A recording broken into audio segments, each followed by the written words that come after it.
14e édition de cette World Policy Conference. Nous sommes à Abu Dhabi.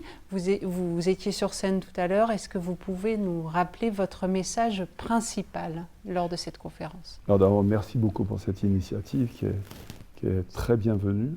Le message que j'essayais de faire passer à travers donc, le discours qu'on m'a demandé de faire, c'était que le Covid est venu à un moment pour le continent africain qui était, je peux dire, le pire des moments. À un moment où ce continent prenait son envol, où tout le monde voyait bien que l'Afrique était la nouvelle frontière du développement, où les taux de croissance étaient parmi les meilleurs au monde. Je prends mon pays par exemple, on a fait 8% de croissance en moyenne pendant 9 ans. On était donc l'un des meilleurs en Afrique et on envisageait au cours des 10 prochaines années de continuer autour de 7% de croissance, ce qui est le minimum nécessaire pour nous permettre d'aller aussi rapidement que possible pour absorber les enjeux de besoins sociaux de nos populations, de création d'emplois et de richesses.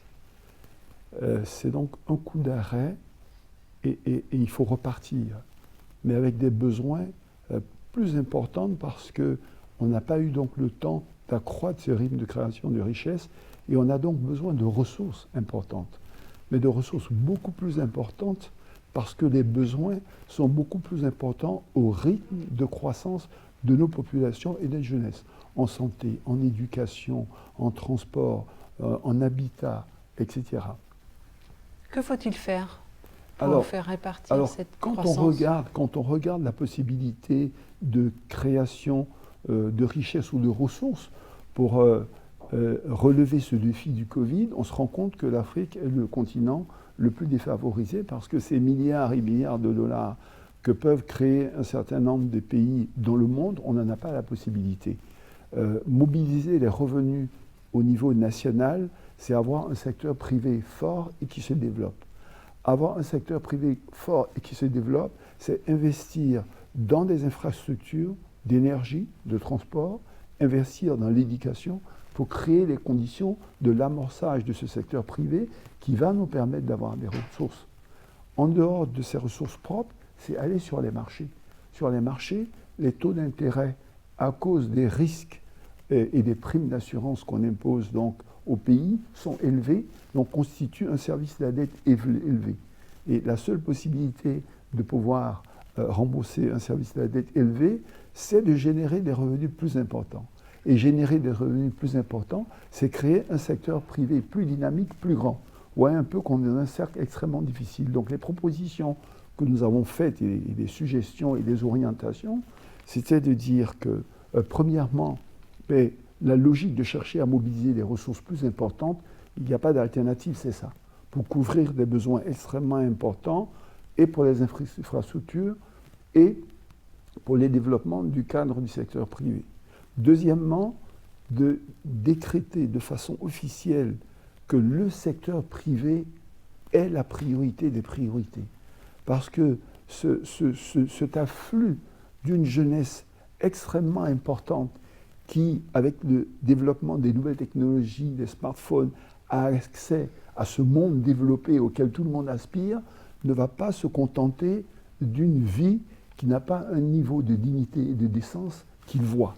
Donc, si on n'est pas capable de leur offrir ces emplois-là, on les oriente directement entre les bras de terroristes ou alors à l'aventure dans une immigration dont ils n'ont aucune connaissance de l'issue.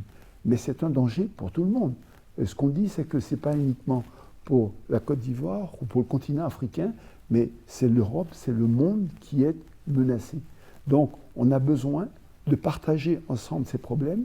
Et par exemple, les initiatives qui ont été prises justement par le Fonds monétaire international pour lever ces DTS et les répartir, on estime que la répartition aurait dû favoriser un peu plus ceux qui en ont le plus besoin, c'est-à-dire nous, pour que justement on gère des défis à notre niveau avant qu'ils ne prennent des proportions qui de toute façon vont impacter tout le monde.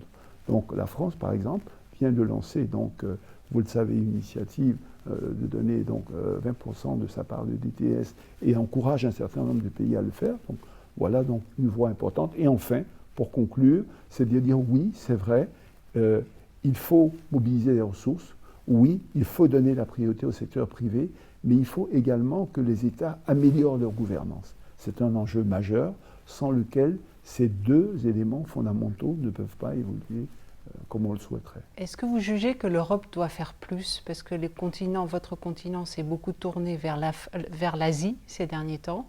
Est-ce que l'Europe doit être plus présente?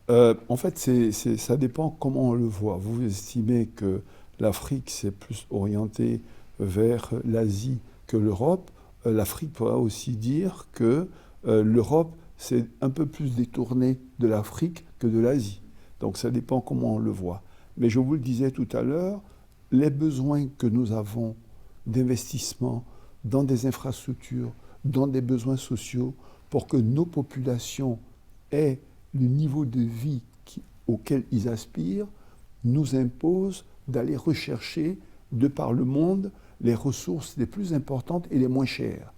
Et si les Asiatiques nous l'offrent, dans des conditions, bien sûr, qui sont acceptables par rapport aux enjeux macroéconomiques auxquels on aspire, ce sont des ressources qu'on prend. On regarde de par le monde entier dans l'intérêt constant de l'amélioration des conditions de vie de nos populations, comme tous les pays d'ailleurs du monde le font. Donc oui, l'Europe, on en a toujours besoin, elle n'en fait pas assez. On estime que nos enjeux communs sont tels que leur regard devrait être un peu plus tourné vers nous, parce que si une crise naît chez nous, ils sont les premiers à être menacés. À 12 km du continent africain, ils sont sur le continent. Donc, au-delà des questions liées à l'investissement privé, des entrepreneurs qui ont un regard sur l'analyse du risque, etc., il faut que les politiques s'investissent pour que ce secteur privé soit effectivement plus présent, afin que, créant des conditions de vie adéquates pour les populations en Afrique, on soit dans un espace apaisé, sans conflit, et qui prospère ensemble. Et qui puisse prendre relais, du coup, ce secteur privé dont vous... Bien sûr, parce que ce qu'il faut rappeler, qui est extrêmement important, c'est que seul le secteur privé crée les emplois et crée de la richesse. Moi, les revenus que l'État les génère par le secteur privé qui existe. Donc s'il y a moins de secteur privé, il y a moins de ressources pour l'État, il y a moins de capacité également à recruter. Parce que vous prenez mon pays, par classe d'âge, j'ai 500 000 personnes chaque année qui sont sur le marché. L'administration ne peut en prendre que 15 000. Où vont les autres? S'il n'y a pas d'entreprise, on dit, il y a un adage qui dit que l'ennui est la mère des vices. Ça veut dire que ces jeunes, volontairement, on les met dans une situation où, n'ayant pas le choix, sans lisibilité et visibilité pour leur vie, ils deviennent un danger plutôt que d'être une opportunité. Donc vous estimez que la Chine, jusqu'alors, a mieux compris ses besoins, les besoins de votre continent, que d'autres? Non, je ne pense pas qu'ils aient mieux ou moins compris. Je pense que, comme je le dis, le développement, c'est d'abord celui du secteur privé. Ce ne sont pas les administrations ou les gouvernants qui développent des pays. Donc les institutions multilatérales ou au niveau bilatéral continuent de nous prêter des ressources. Mais au regard des besoins immenses des pays africains, ces ressources ne sont pas suffisantes. Donc, en dehors de ces ressources-là, ce sont celles du secteur privé qui devraient venir donc investir sur le continent. Mais elles ont besoin également, pour venir investir, d'être rassurées par leurs gouvernants à travers des mécanismes, des institutions qu'on met en place pour encourager le secteur privé à s'intéresser au continent africain. Les deux vont de pair. Les deux vont de pair. Donc ce n'est pas une question de recevoir des ressources, c'est une question de développer un secteur à fort potentiel. Nous sommes une énorme puissance agricole, quand vous prenez la Côte d'Ivoire, il y a d'énormes besoins de transformation locale de produits, d'exportation. On invite les investisseurs privés européens à venir, à monter des industries, à transformer les produits, à les réexporter, de façon à ce qu'on soit dans une logique gagnant-gagnant, où ça nous permet à nous de créer également des emplois pour nos jeunes, de garder une partie de la valeur ajoutée et de la partager avec eux. Donc, on est également dans une logique où, ensemble, on transforme des matières premières qui sont en Afrique et on inonde, excusez-moi le terme, le marché mondial dont on va à la conquête dans une logique gagnant-gagnant. Donc, il y a d'énormes opportunités. On a besoin les uns des autres et je crois qu'il faut le dire suffisamment fort. Substitution à l'aide ou simplement au prêt pour pouvoir développer des infrastructures sociales, l'encouragement au secteur privé d'investir dans ces pays-là, parce que l'enjeu majeur est celui de la création des emplois pour maintenir les populations jeunes dans ces pays.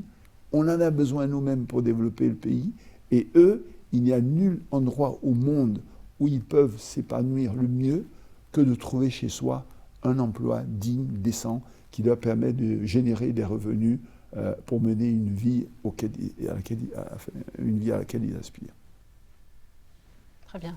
Merci beaucoup.